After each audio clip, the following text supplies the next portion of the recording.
Well, better late than never, I guess. What? Facebook's Mark Zuckerberg admits to sleeping with the enemy. Son of a bitch. Son of a bitch. Fuck! Admits to colluding with Dementia Joe in regards to censoring information about the coup. Come on, man. Give me a little break here. You stupid fuck! I'm Jazz Berganzo on this.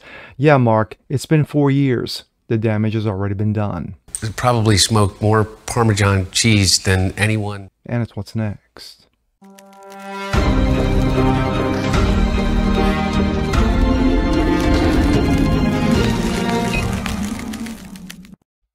What's up, everyone? Jazz Berganzo, what's next? Your daily dose. Hope you guys are feeling good today. Of course, it's Thursday, one day closer to Labor Day weekend. I'm a little late to the party, but I'm going to give you my 2 cents anyway.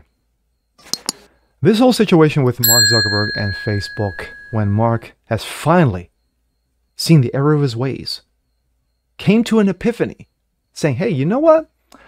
I fucked. Into admitting that he slept with the enemy. Admitting that he colluded with Joe Dementia and the knuckleheads at the administration in suppressing information in regards to the coup and to Hunter Biden's laptop. Wow. I'm sure that was a huge weight lifted off his chest, especially after the millions who have died and those who continue to suffer from, the side effects combo of the coup and that wonderful magical poison poke. But let's hear from Mark. And here we go. This comes out of New York Post.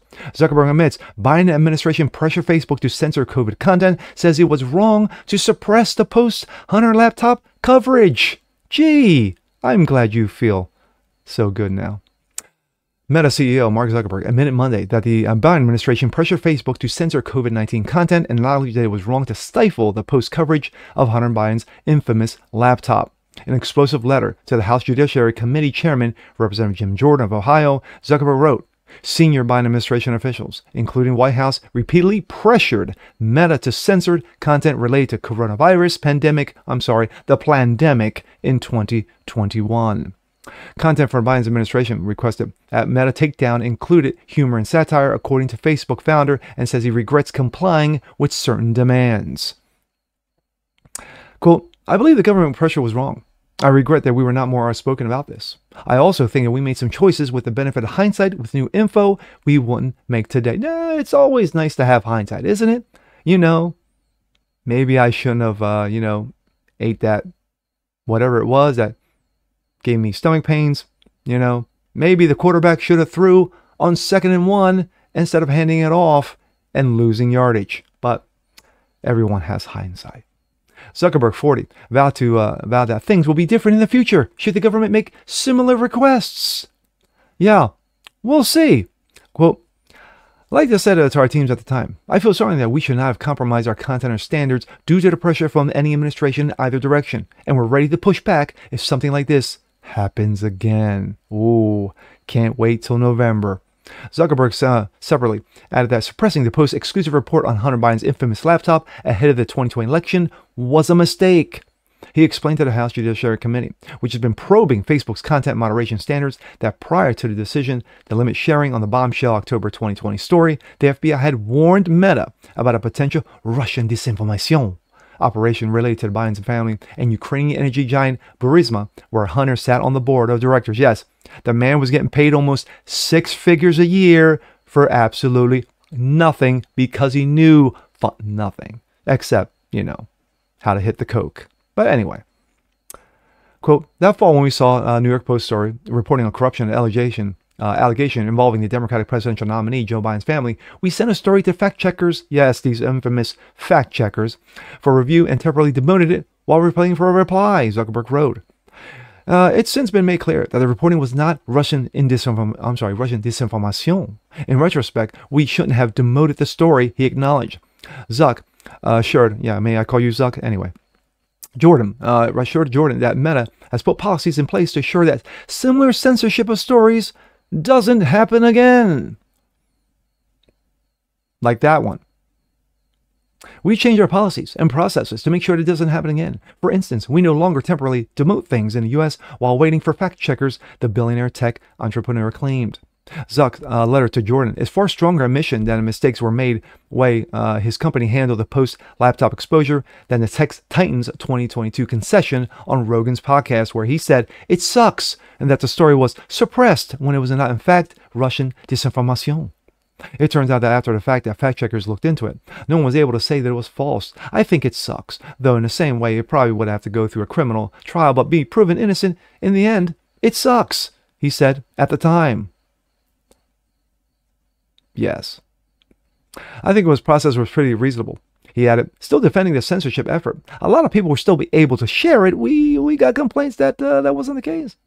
The Post report on Hunter Biden's abandoned laptop revealed the existence of tens of thousands of emails between President Son and business associates, which show that how the first son leveraged his political access in his overseas business dealings.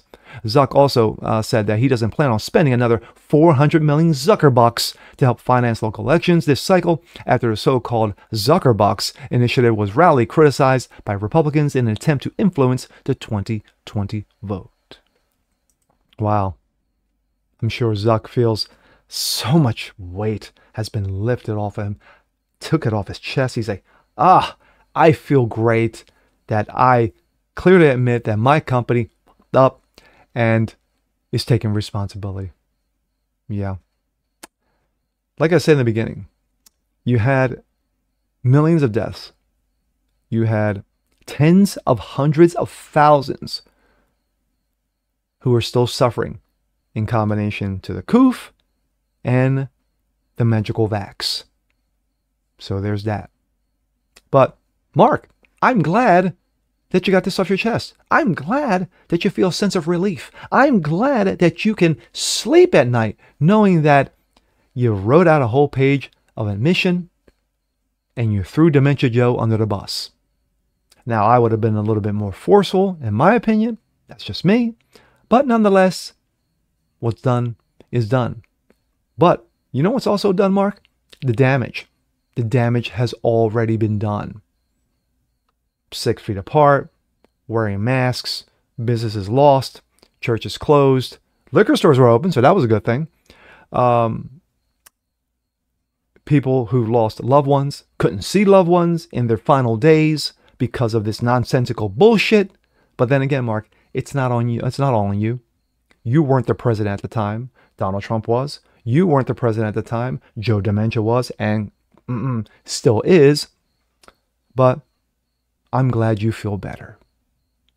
And with that being said, I'm Jasper Gonzo. This is What's Next. Want to see more like this? Please leave a comment below. Like it, share it, subscribe to it, hit that notification bell so you guys never miss a thing. Continue spreading the word about the show. Appreciate you guys watching as always. And we'll see you next time. Peace.